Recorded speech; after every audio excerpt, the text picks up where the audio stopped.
So today I'm going to offer a progress report on the FOMC's efforts to restore price stability to the U.S. economy for the benefit of the American people.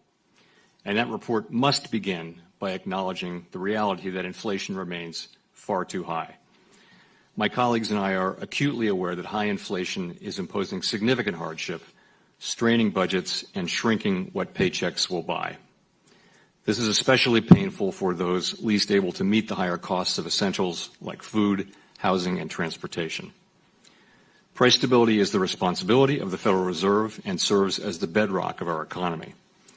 Without price stability, the economy does not work for anyone. In particular, without price stability, we will not achieve a sustained period of strong labor market conditions that benefit all. We currently estimate that 12-month PCE inflation through October ran at 6.0%. While the October inflation data received so far showed a welcome surprise to the downside, these are a single month's data, which followed upside surprises over the previous 2 months. As Figure 1 makes clear, down months in the data have often been followed by renewed increases. It will take substantially more evidence to give comfort that inflation is actually declining, and by any standard, inflation remains far too high.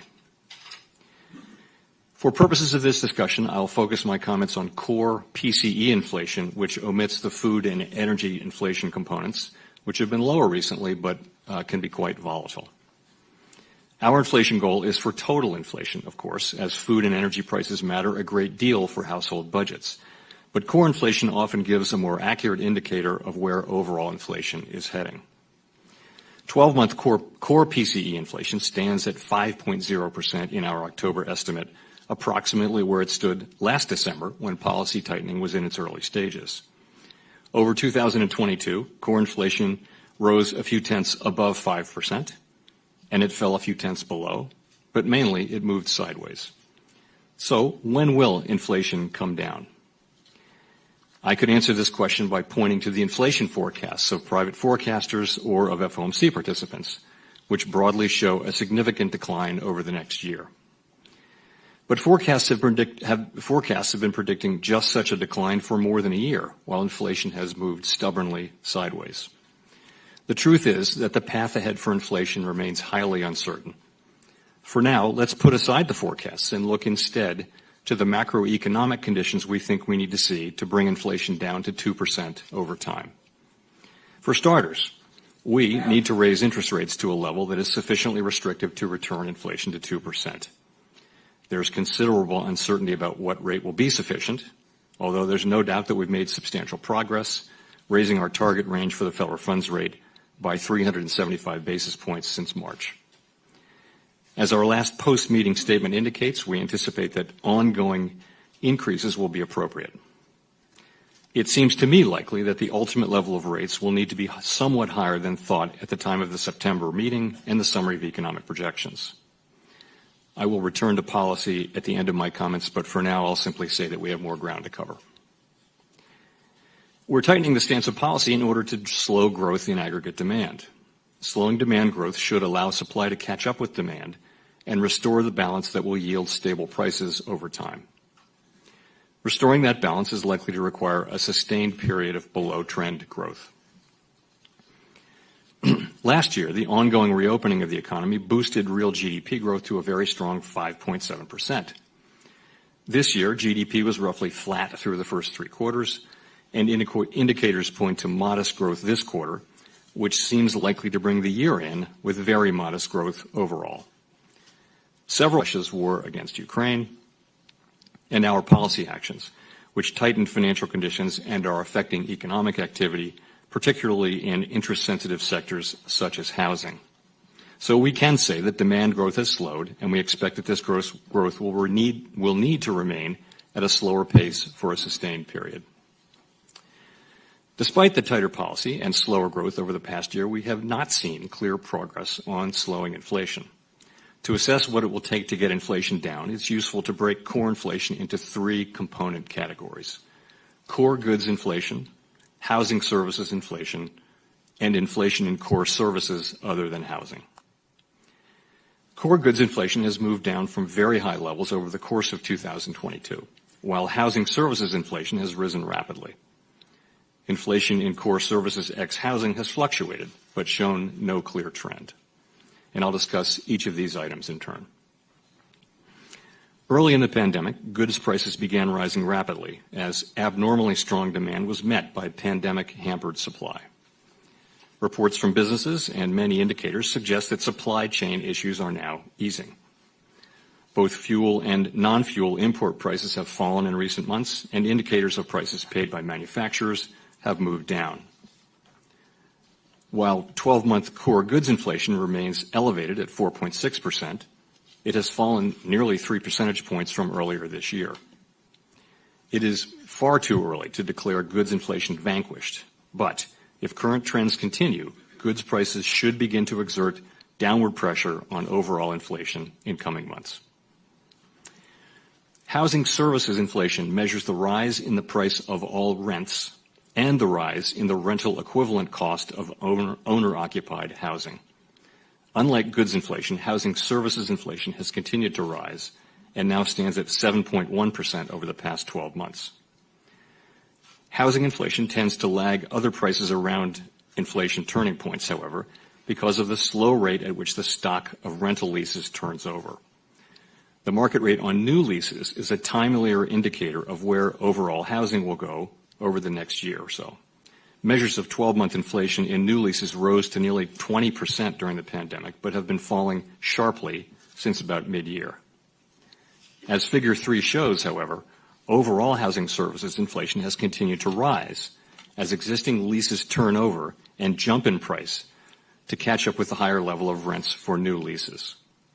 And this is likely to continue well into next year.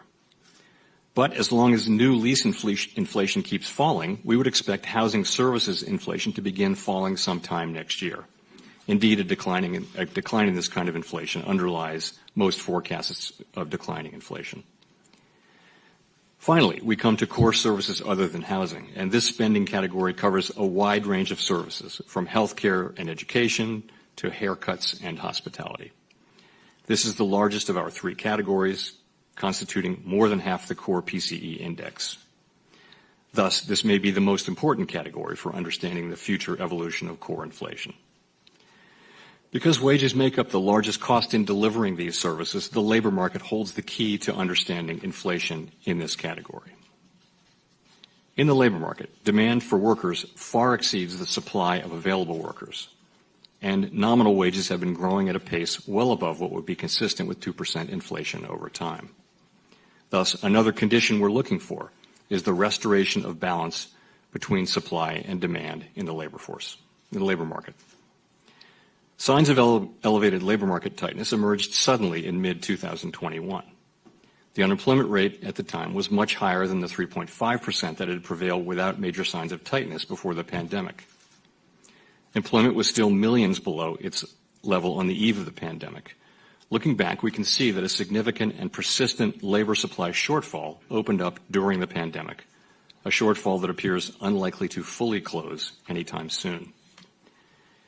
Comparing the current labor force with the Congressional Budget Office's pre-pandemic forecast of labor force growth reveals a current labor force shortfall of roughly 3.5 million people.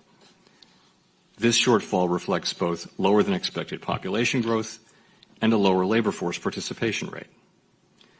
Participation dropped sharply at the onset of the pandemic because of many factors, including sickness, caregiving, and fear of infection. Many forecasters expected that participation would move back up fairly quickly as the pandemic faded. And for workers in their prime working years, it mostly has. Overall participation, however, remains well below pre-pandemic trends.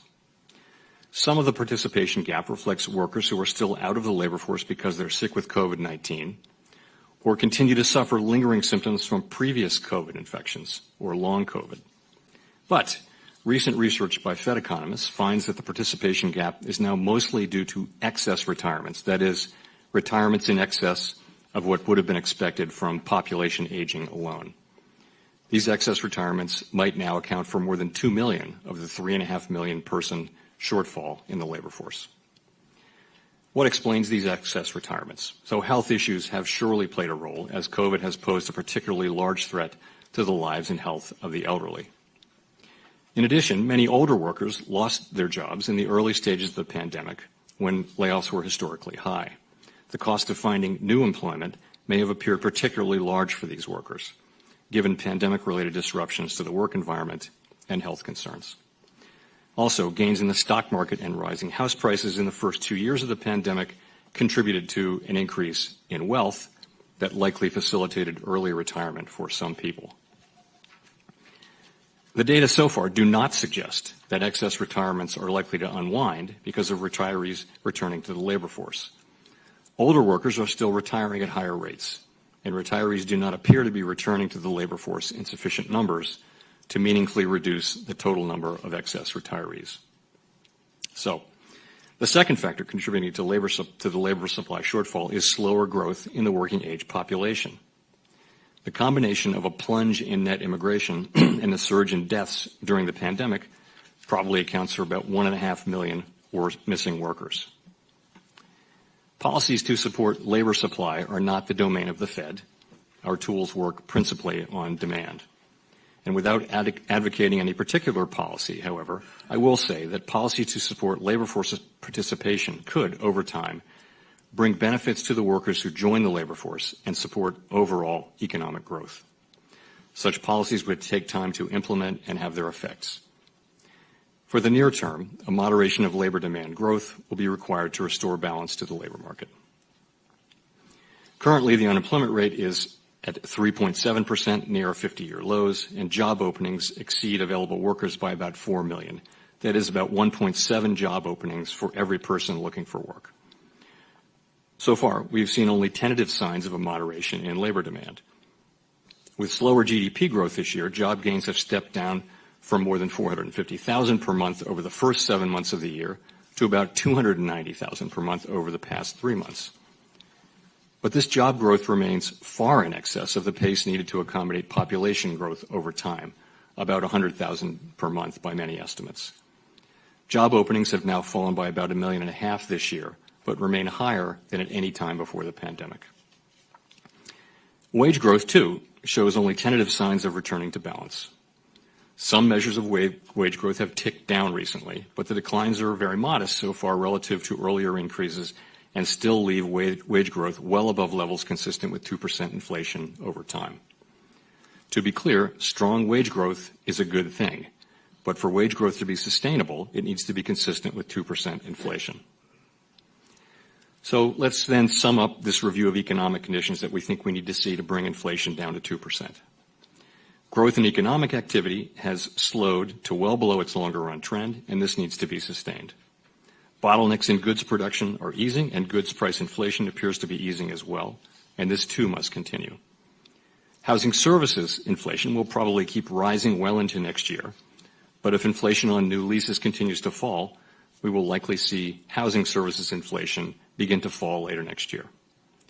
Finally, the labor market, which is especially important for inflation in core services ex-housing, again accounting for more than half of the category, shows only tentative signs of rebalancing, and wage growth remains well above levels that would be consistent with 2% inflation over time.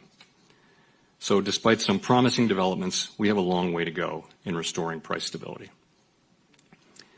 Returning to monetary policy, my FOMC colleagues and I are strongly committed to restoring price stability.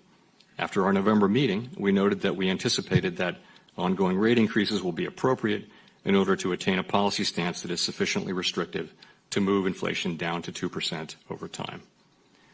Monetary policy affects the economy and inflation with uncertain lags, and the full effects of our rapid tightening so far are yet to be felt. Thus, it makes sense to moderate the pace of our rate increases as we approach the level of restraint that will be sufficient to bring inflation down. The time for moderating the pace of rate increases may come as soon as the December meeting. Given our progress in tightening policy, the timing of that moderation is far less significant than the questions of how much further we will need to raise rates to control inflation and the length of time it will be necessary to hold policy at a restrictive level. It is likely that restoring price stability will require holding policy at a restrictive level for some time. History cautions strongly against prematurely loosening policy, and I'll close by saying that we will stay the course until the job is done. Thank you.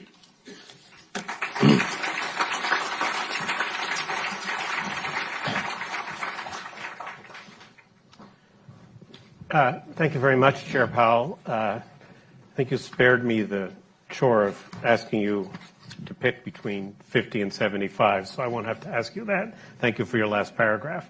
But I want to talk a little bit about wages and inflation. So, as you said, wages are rising faster than is consistent with a 2% inflation rate, assuming reasonable productivity. You said in November that wages are not the principal cause of prices going up.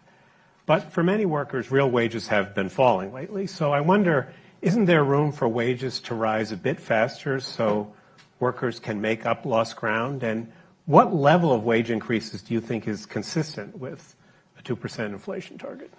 Okay, so I guess I would start by saying that the inflation that we saw at the beginning of this episode back in March of 21 was not really related to wages at all. It was related to tightness in goods markets, largely due to supply chain issues. Over time, though, inflation has now spread broadly through the economy. And while I would still say that the inflation we're seeing now is not principally related to wages, we think that wage increases are probably going to be a very important part of the story going forward, particularly as it relates to that third category of core services ex housing. So we think it is an important thing going forward. And ultimately, in the service sector in particular, where wages and benefits are by far the largest cost, wages need to go up. And of course, we want wages to go up. We want wages to go up strongly, but they've got to go up at a level that is consistent with 2% inflation over time, making basic assumptions about productivity. So if you look at the principal wage measures that we look at, I would say that you're 1.5% or 2% above that with current wage increases. So particularly the employment compensation index and the average hourly earnings index. Look at those two. It's about 1.5% higher than what would be consistent, making various adjustments, including for productivity, from nominal wages. So, and as we look at the labor market today, including today's JOLTS data, what you see is a labor market that there's a real imbalance between supply and demand. There are 1.7 job openings for every unemployed worker, everyone looking for a job. The so-called jobs workers gap is about 4 million, meaning if you look at all of the available jobs, including people who are working, and then look at people who are in the labor force or looking for a job, there's a 4 million shortfall. So you're in that world, and we think that there's a job for moderating demand in there and getting the labor force back into balance. You don't think that there's a possibility that we should have a period of catch-up of wage increases above the sustainable level, and that businesses with relatively fat profit margins can absorb some of that without passing it through? So that's the question of the worker share of profits and that kind of thing is not really related to this. Right now, people's wages are being eaten up by inflation. So what you want to do is you want to have inflation stable and then have a very strong labor market where the biggest wage gains are going to the people at the bottom end of the spectrum. And we had that at the end of the very long expansion that ended with the pandemic. That's not what we have now. Now, for most workers, the increases they're getting in wages are being eaten up by inflation. That's actually not true at the bottom end, where wage increases are higher than inflation. And that's a good thing. But if you want to have sustainable, strong labor market where real wages are going up right across the wage spectrum, especially for people at the lower end, you got to have price stability. And until we restore that, we can't get back to that place where we kind of were for the 2 years before the pandemic hit. And did you take, when you looked at today's JOLTS data, which measures the vacancies and quit rates, did you find that encouraging? More or less in line with expectations, but that's going the right direction. That's a good thing, right? Yeah. So I guess job openings came down by several 100,000 to where they are now, and yeah, that's a positive thing. As you know, the relationship between job openings and unemployment is a very fraught one, and job openings right now, compared to unemployment, are at near their all-time high levels. So it has been our view that there's a possibility that in this highly unusual situation in the labor market could come back into balance to some extent through a decline in job openings, and that there's been a typical relationship between increasing unemployment and declining job openings, but that our thinking has been, and many labor economists share this, that you could get a decline in job openings that wouldn't produce the same increase a smaller increase in unemployment than is typically the case looking back in history because of the very outsized level of job openings. And we've kind of seen that so far, but it's way too early to say that'll work. Traditionally, the Fed looked at the unemployment rate as a measure of labor market tightness, and we've seen recently that may be misleading. Unemployment rate is still very low, and as you pointed out, job vacancies are starting to come down. But to the extent that the Fed still relies on a Phillips curve kind of relationship, going forward, is the natural rate of unemployment a useless concept? What measures will the Fed use to judge labor market slack as we look ahead to policy in the coming years? So I think the way we think about it, of course, the standard way to think about it is it's the gap between the actual unemployment rate and the natural rate of unemployment that matters, right? And the issue really, it's not that framework doesn't make sense. It does make sense. But the issue is that the natural rate of unemployment is very hard to identify with certainty, even in normal calm times. But when there's a violent disruption of the labor market, it can move very substantially. And that happened at the beginning of the pandemic. The labor market was very much disrupted, and we assumed that the natural rate had moved up, meaning that for any level of unemployment, the labor market is tighter. So we knew that. And I think what was different in this cycle was really that you had to look at things like job openings and quits and reservation wages and just wages overall to tell you that the natural rate of unemployment had really moved up quite a lot.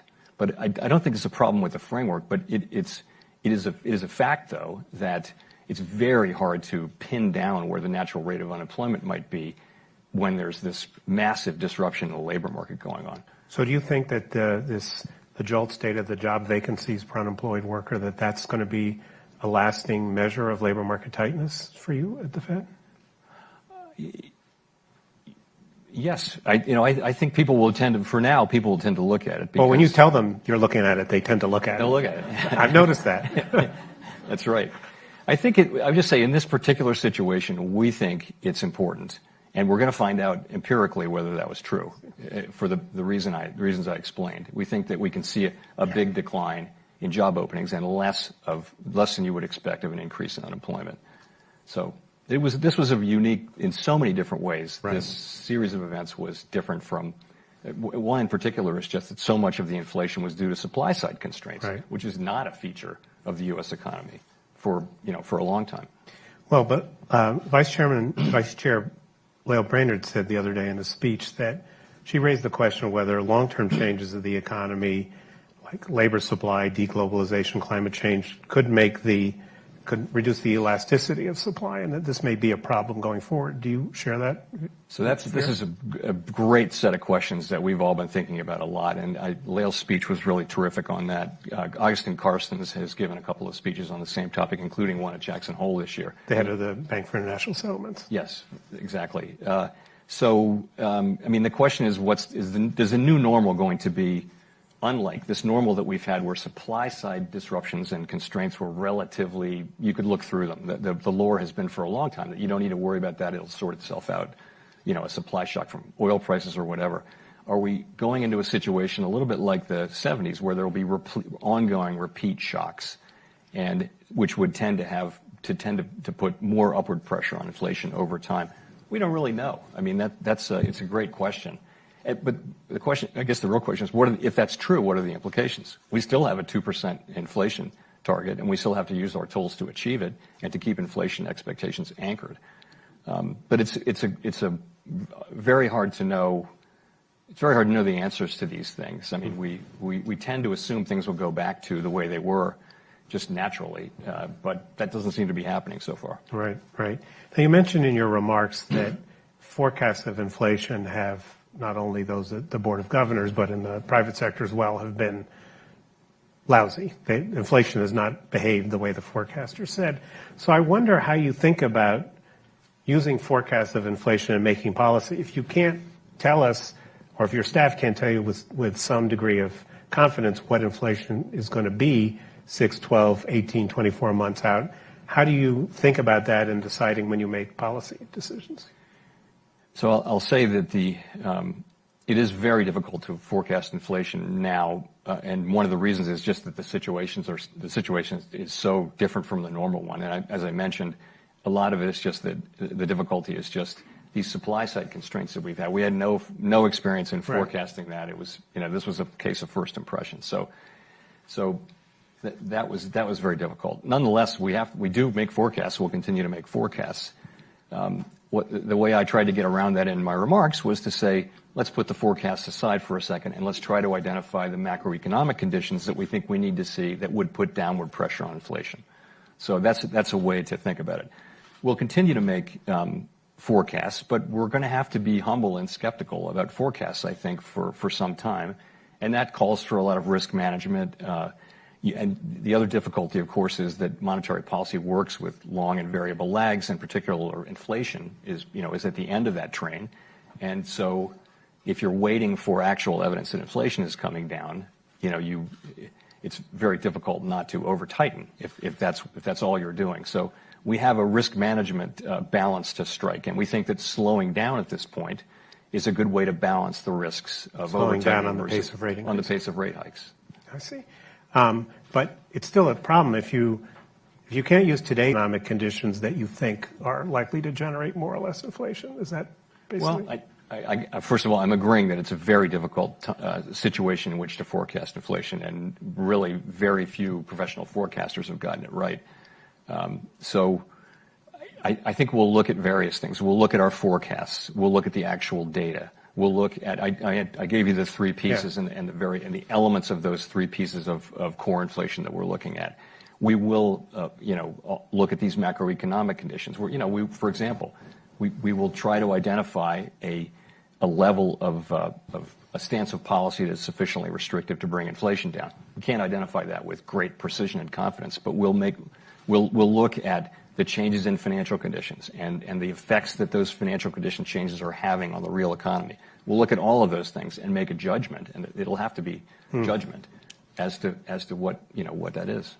Well, when you think you've talked frequently about the need to have policy restrictive, and that often is used as the definition of restrictive is above some neutral rate of interest, the one that will prevail when all is calm. And you gave a speech at Jackson Hole a number of years ago pointing out how identifying all these things, the natural rate of unemployment, the natural rate of interest, the problem is that we don't know what they are. So how will you know when policy is restrictive? How do you think about what the neutral rate is under the current conditions of the economy? The answer to that is that there isn't any one perfect summary statistic. So the way I think about it, and I think the way we generally think about it, is we make our policy changes and they affect financial conditions. Actually, it works the other way around. Financial conditions tighten in expectation now, different from what it used to be.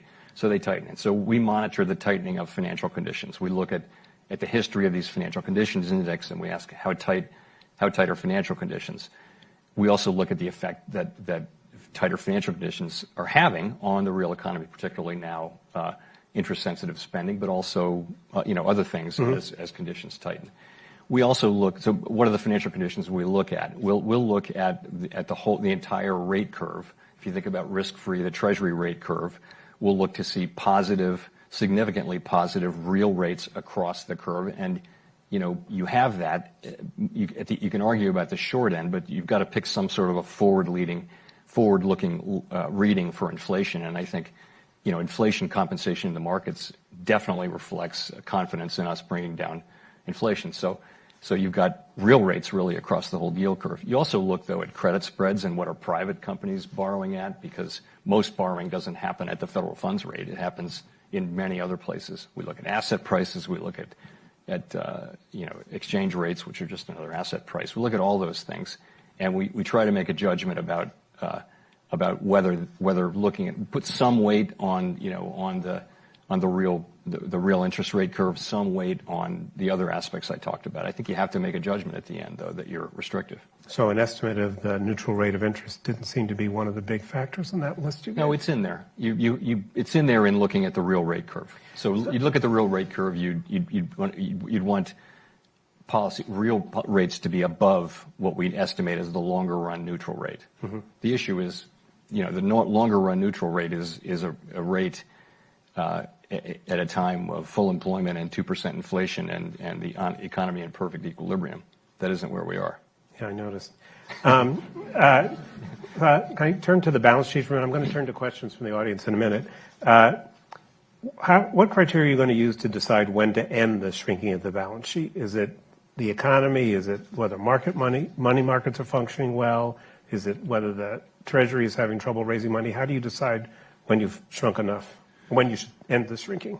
So I should refer you to a document that lays all this out in detail that I really should be reading to you, but I'll paraphrase it. Thank you. If I don't get it exactly right. Yeah. No one will pay attention if you don't get it exactly right. Don't worry about it. Pretty much wing it. Relax. So we're in an ample reserves regime, and what that means is that changes in the reserve level will generally not affect the federal funds rate. So there's more than enough reserves in the system. So we're not close to reserve scarcity. So what we said is that we would allow reserves to decline until we're somewhat above the level that we think is consistent with an ample with scarcity. Right. And then for a while, what you do is you hold the balance sheet constant, and non-reserve liabilities grow while reserves shrink. So we sort of shrink gradually down to that. And then at a certain point, we're just going to call it. We're not looking to really go back into proving that they're scarce, because what happens is, and you saw this back a few years, right, the demand for reserves is not stable, and right, it can move up and down very substantially. So we want to stop at a place that's safe. Having a lot of reserves in the system is really a good thing. It's really a public benefit to have plenty of reserves, plenty of liquidity in the markets and in the banking system and the financial system generally. So that's how we would do it. In the minutes of the last FOMC meeting, it said the staff had a forecast that it forecasts below potential growth, but not a recession. But then there was this interesting sentence where the staff said the possibility that the economy would enter a recession sometime over the next year is almost as likely as their baseline forecast. Is that how you look at it? So I have resisted the temptation to handicap it. Go on. I think I'll continue to do that. But I get the way I think about it is I do continue to believe that there's a path to a soft or softish landing. I do believe that. And the definition of a softish landing is what? Unemployment goes up a little, but we don't have a recession? Yeah. Unemployment goes up, but it's not a hard landing. It's not a severe recession. You can think of unemployment going up, but not really spiking as it does in some recessions. So that's how I think about it. And I think the path is pretty clear. It's the labor market conditions soften. We see inflation, and the goods inflation gets better, housing services inflation gets better, and the labor market softens but doesn't go into recession, and you see inflation start to come down. And I think that's very plausible. I don't want to be the handicapper on it. And of course, our job is to try to achieve that. Mm-hmm. And I think it's still achievable. Although, if you look at the history, it's not a likely outcome, but I would just say this is a different set of circumstances. Well, you said at the last press conference that you thought the path to that soft landing had narrowed. Has it continued to narrow, or is it widened? Or I don't know if you can have a wider soft landing, but I don't know that it's changed since this is 5-6 weeks ago. Yeah. I was asked the question, has it narrowed? Is it still possible? And has it narrowed? I said, it's definitely still possible. And it has narrowed because if you look over the course of this year, nobody expected us to raise rates this much. No one expected inflation to be this strong and this persistent and this, to have spread so broadly through the economy. And so to the extent we need to keep rates higher or keep them higher longer, that's going to narrow the path to a soft landing. On the other hand, if we get good inflation data and we get evidence that all the things that I talked about, if all those things start to swing the other way, then we could very much achieve this. In August 2020, you announced a new framework for monetary policy, the flexible average inflation targeting framework. And I wonder whether there's anything in that that you think we should be rethinking now in light of the recent experience? So we said we would do another framework review in 5 years, and so that would be to bear fruit in 25 or 26. So that's what we're going to do. We're going to stick to that. I think we need to see this through a full cycle. We need to see the other side of inflation and what the economy looks like after this historic episode to really make good judgments about that. I will say, though, that aside from the framework itself, we implemented it through guidance of various kinds, and you know, we put in really strong guidance because there were a lot of doubters that we would ever achieve 2% inflation. If you remember, that was the main criticism. Little did we know. But one piece of guidance that we gave was, and I don't think this had anything to do with or much to do. Let's say it that way. It didn't have much to do with all this inflation we're experiencing, but the one piece of guidance that we gave that I probably wouldn't do again is we said we wouldn't lift off until we saw both maximum employment and price stability. And I don't think I would do that again. Because?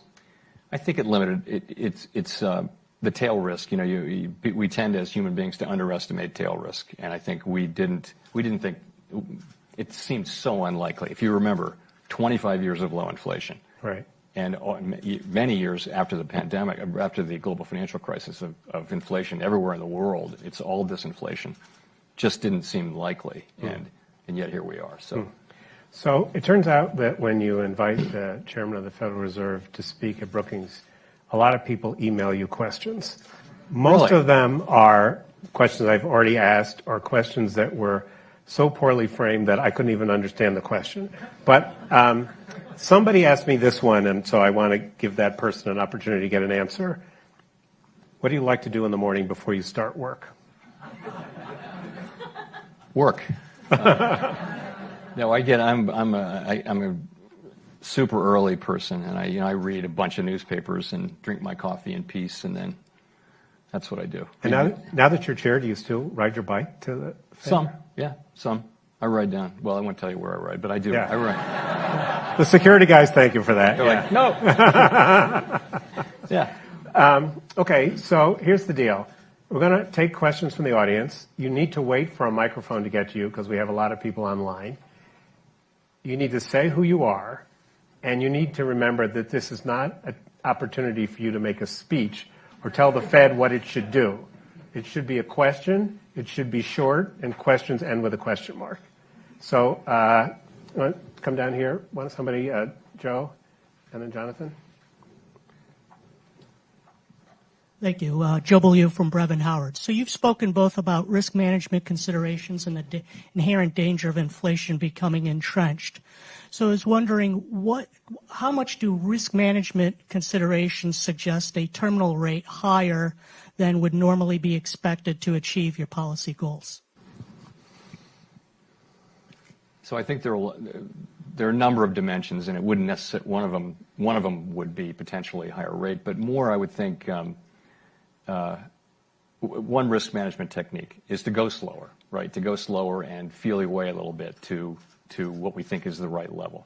Another is to hold on longer at a high level, and not loosen policy too early. I don't want to over tighten. Certainly, my colleagues and I do not want to over tighten because I think that cutting rates is not something we want to do soon. So that's why we're slowing down and, going to try to find our way to what that right level is. But theoretically, it's another dimension, but it's not. It wouldn't be my first choice. Thanks. Jonathan? Hi, thanks. Jonathan Pingle with UBS. So I had a question about the imbalance between labor supply and labor demand. One of the things that's a little obscured when we look at and discuss the labor force participation rate is there is a pronounced downward trend due to population aging. So when you think about realigning labor supply and labor demand, are FOMC officials hoping or expecting that participation really moves back up all the way to a pre-COVID peak?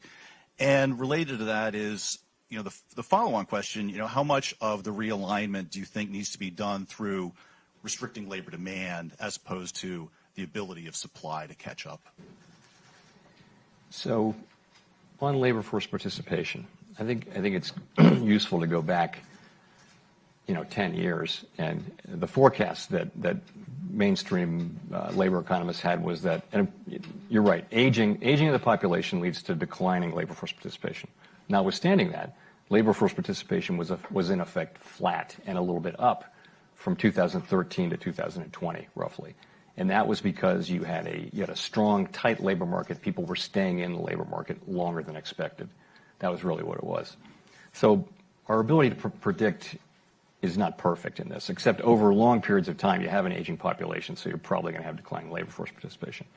I don't think it's reasonable to expect that we get all the way back to where we were with labor force participation in 2020 at 63.7, I guess, population adjusted. I don't see that, but I wouldn't rule it out. And we're nowhere near that now. We're a point and a half below that now. So the real question is, do we expect to see big chunks of labor force participation? I got to say, this year we've seen, in the aggregate, not much, and it's been very disappointing and a little bit surprising. So that's part of the story. The other part, as I mentioned, is population. Is that the labor force, a big part of the shortfall in the labor force is actually population as well as participation. So given population trends, given that there's still some workers are clearly anxious about going to work during COVID, and given that immigration is well below the levels that were projected before the pandemic, does most of the balancing have to come on the demand side? Well, I think for now, we have to assume that. That's why I talked about, supply side policies on labor, but although they're not for us to recommend or to answer questions about. Noted, please. So yeah, the answer is yeah. I mean, that's what I kind of said that in my speech. We have to do what it takes to restore balance in the labor market to get back to 2% inflation. And that's what we're doing. Really just by slowing job growth rather than putting people out of work. Joe Gagnon.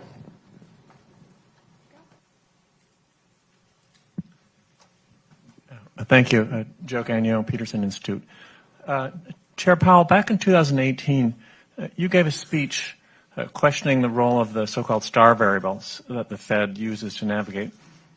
And there was this possibility raised that maybe unemployment could fall well below what the staff thought the natural rate U star was, then without causing inflation. But then COVID came and turned everything around. And as you just said, one interpretation of COVID is that U star went way up and we were on the wrong side of it, which is inflationary. My question is, going forward, do you think it's likely that things could reverse as the dust settles from COVID and we could end up back in that world where maybe we're on the other side of U star, we don't know it, it's hard to tell? What lessons did you learn from that period that got forgotten because of COVID, perhaps? Well, unemployment went below so what we write down and what the staff writes down is a longer run U star, longer run estimate of the natural rate of unemployment. I guess one thing I would say is that during the course of a long, relatively gradual, so we only have one experience, right, to generalize from, but what I learned from that experience was long, relatively slow, not super fast expansion. You really saw the natural rate of unemployment, the shorter term natural rate, come way down. We had 3.5% unemployment with really little sign. Wages were just getting up to that level of productivity and 2% inflation. So we could be back in that place. I think we could certainly be back in that place. But what we've seen, it's another N equals 1 situation with the pandemic. It's also unique. I would also point out, though, we did see the inflation we saw at the beginning. We did have natural rate of unemployment go up probably significantly.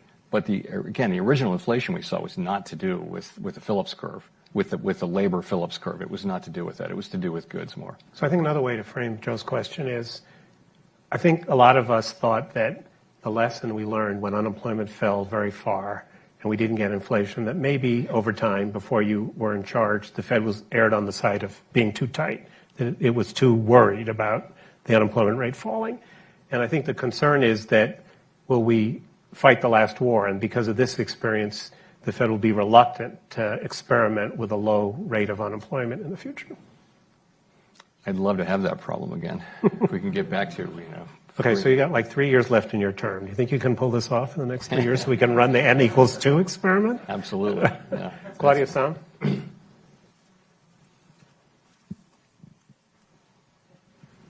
Claudia Sam Consulting. So the question I had is, we've had unexpectedly fast and large rate increases this year, and that has pushed up the dollar relative to basically any currency in the world. We've seen likely more financial market instabilities. So the Federal Reserve's dual mandate is for the United States, and yet are you worried that a severe global recession or financial market turmoil would come back to make it harder for us to achieve the U.S. dual mandate? Thanks. So we do, of course, look at global developments. We have a domestic mandate, of course, as every central bank does. But in this world, global financial markets and the global economy really matter for us. So we monitor all that very carefully. We really think, and my colleagues and I really think, that the best thing we can do for ourselves and for the global economy is to get inflation under control as quickly as possible. We don't think the world's going to be a better place if we take our time and inflation becomes entrenched and then we have to go in later. The evidence is that the employment costs of bringing inflation down only rise with delay. So at the same time, we don't want to do any more than we have to do, but we feel like as a risk management matter, we needed to do what we did and feel like we're now in a place, again, as I said, where we can slow down and try to reach that ultimate level. But how much do you worry about, I think what Claudia's question implies is, we do something with rates, other people are forced to do things with rates, and that ends up spilling back to us and makes it harder for you to do it. So you have to take that possibility into consideration. We absolutely believe that we take that into consideration. The model's explicitly taken into consideration. Of course, they're not perfect. No one would say we do it perfectly, but we have a very large global model that we use for the global economy, and it absolutely takes into account what's happening with the real economy and monetary tightening and currency and all those things. It won't be perfect, but we do that. And we also sort of understand generally that there's a lot of research and things. People are talking about this a lot right now, that, maybe the whole is bigger than the sum of the parts when it comes to tightening. Maybe it is, maybe it isn't, but we're aware of the risk of that. But again, I come back to, look where we are. We've raised, 375 basis points. Markets are working. I think we're now in a position where we're in a place where we really can get inflation under control, and unemployment's at 3.7%.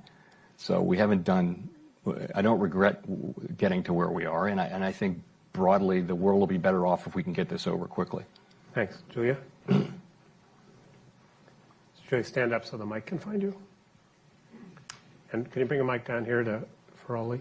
Can I ask 2 questions? If they're short. Yeah, very short.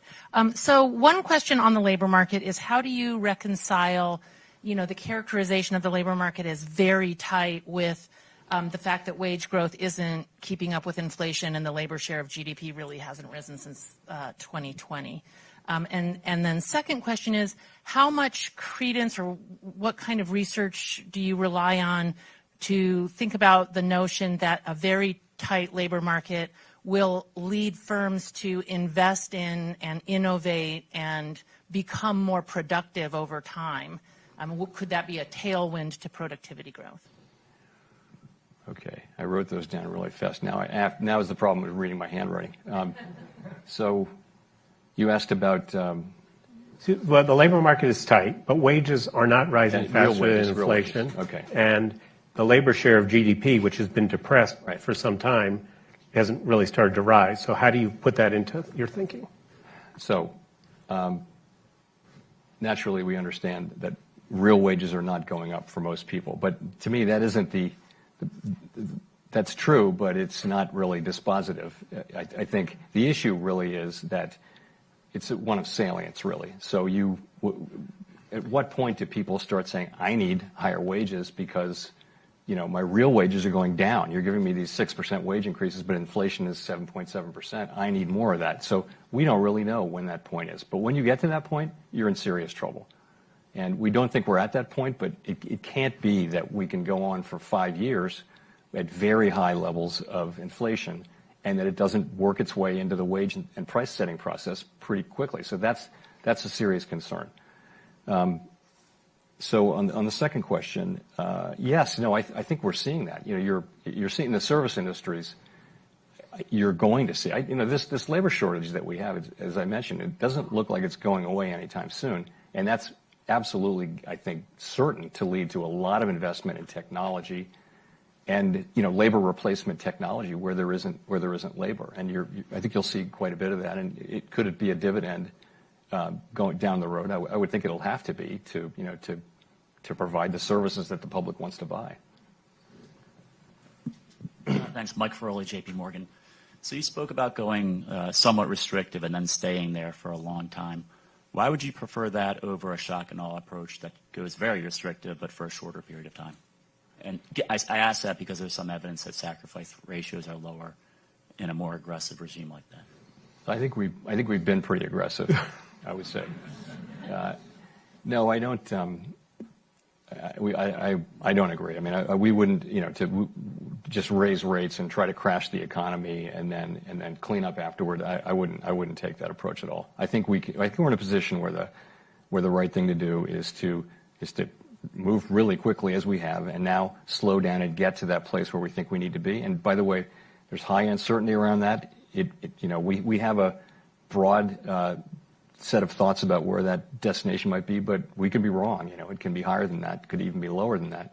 We'll have to see. But I think that's the right approach, and that's also the approach that it would allow us not to throw away the option value of upending a lot of lives, which we would do if we crashed the economy and raised it. We might get rid of inflation, but at very high human cost. There's a question in the very back, a woman in front of the camera. Do you want to stand up? Thanks. Thank you so much for seeing me in the back here. Nancy Marshall-Genzer from Marketplace. Just wondering, Chair Powell, is the Fed in danger of neglecting its maximum employment mandate? Is the maximum employment mandate taking a back seat to the stable prices or inflation mandate? No, absolutely not. Absolutely not. The thing is this: without stable prices, we can't have maximum employment, and that's how I think about it, and I think my colleagues as well. In the sense that if you're constantly fighting off inflation and having these battles and having to raise rates, and it goes on for 5 or 10 years as it can, you're not going to have maximum employment. The situation we would love is to have another one of these very long expansions, and we've had 4 of them now in the last several decades. Really, when inflation was low after the 70s, we got out of the habit of these short inflation-driven business cycles, and we were able to reach, you saw where we were 3.5% unemployment. Those are really good for, very beneficial to our society to have these long expansions, and the benefits start to go to people at the lower end of the spectrum in the 7th or 8th year in the last cycle. So I think the two things go together. Right now, the labor market is incredibly strong. Again, before this thing, we've never had 1.7 job openings for every unemployed person. So this is a great labor market in that sense. It's too great in a way because it's going to be adding to inflation. Time for one more. In the back, the gentleman on the aisle. All right, 2 questions. 2 gentlemen on the aisle. Keep them short. Thank you. I'm Orange Wang from South China Morning Post of Hong Kong. So I would just like to ask a question related with Chinese economy. So right now, a lot of analysts are arguing or believe that China's zero COVID policy is continuing to take a toll on the Chinese economy, but also likely to weigh on the global economy due to the size of China's market and its position in the global supply chain. So we're just wondering about what impact or how much impact do you accept that continuously slowing Chinese economy would have on the U.S. economy or the Fed's next interest rate moves? And is China's current economic situation a disinflationary factor or a inflationary factor to the U.S.? Thanks. I guess I just say that to the extent China's having shutdowns in the parts of the country and the parts of the economy that are deeply connected to global supply chains, that's going to make those supply chains less efficient, less effective, and so that will have an effect on the prices of some of these goods that are manufactured or assembled in China. So it does have an implication for the U.S. It's hard to say how big that will be without knowing how persistent, how long these lockdowns take place for. The gentleman behind you.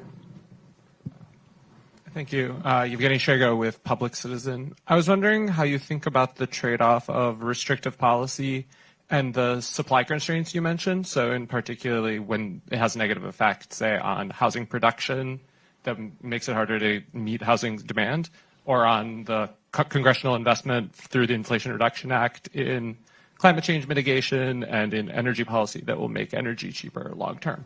How do you think about that trade-off?